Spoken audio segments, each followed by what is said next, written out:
Today I'm going to share with you some of the mistakes I've made as a first-time author.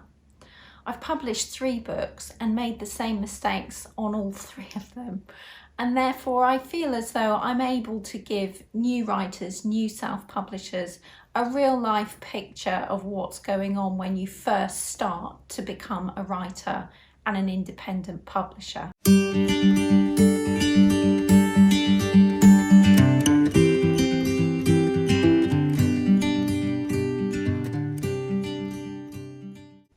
Hi, I'm Suzanne Miller. Welcome to the Susie Sunshine channel.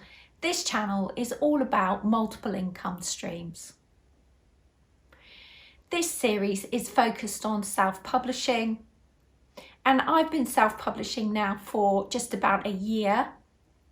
I think I've made all of the classic mistakes, and therefore I want to share my journey and my mistakes with you so that you can avoid them on your journey. So let's get started. Number 1, publishing your first draft. So when I wrote my first book, I literally published the first draft of the book. Yes, I'd read it through, I'd checked for typos, I'd changed a few things here and there, but I'd written it. I really was the only person who'd read it, critiqued it, edited it, out it went. It's not a great book. One of the pieces of advice I would give you is to get a professional editor. There are different types of editing, but it's really important that someone else helps you to edit your book. Whether it's fiction or non-fiction, it's equally important to get that outside perspective, not just on the grammar and spelling, but on the actual story that you're telling, how you're telling it, how your book is structured, etc.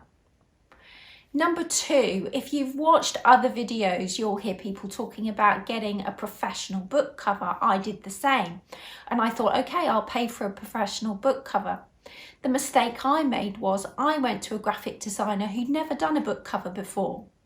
And really, he didn't know what was going to grasp the readers. And therefore, whilst I ended up with a book cover that was professionally produced, it really didn't grab the attention that it should have done. And it wasn't in the genre of non-fiction as it should have been. I won't be making that mistake again. When I publish my fiction book later this year, I will be getting a professional graphic designer who actually has done book covers many times before and can choose a style for my book. Number 3 is spending double on advertising versus what you're making in royalties. I made this mistake on my first book. I thought if I used Amazon advertising, set my bids reasonably high, gave myself a reasonable daily allowance, then I would be selling my book. What actually happened was I spent twice as much on advertising as I made in royalties, and I ended up closing the campaign because it just wasn't working.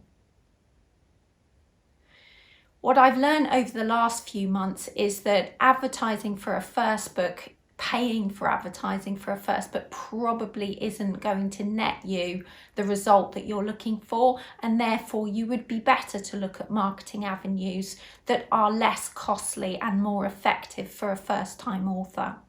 And I'll cover those in a separate video. Number 4 is not researching your categories and keywords before you publish. I certainly made this mistake with my first book. The other thing I didn't know is that you can add additional categories to your book post-publication, and I've shown that on a separate video. One of the best ways of doing this research is simply by plugging in phrases into the Amazon search bar and seeing what comes up and whether it matches the type of book that you're selling. You want to find those keywords and phrases where the search results are less than 10,000 if you possibly can.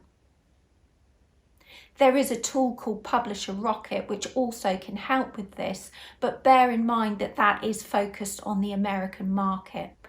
And number 5 is the description. When you're publishing your book, you need to put a lot of thought and effort into the description and understand the buyer's journey.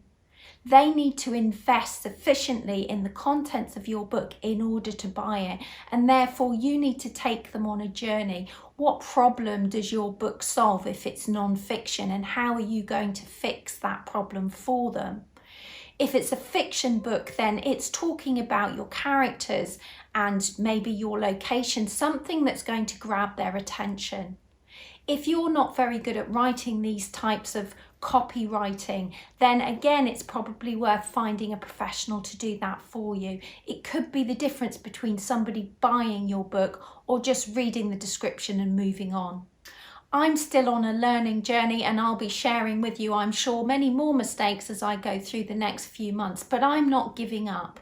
I'm writing non-fiction and fiction books, and I am going to become an independent publisher who sells those books, hopefully. Why don't you follow my journey?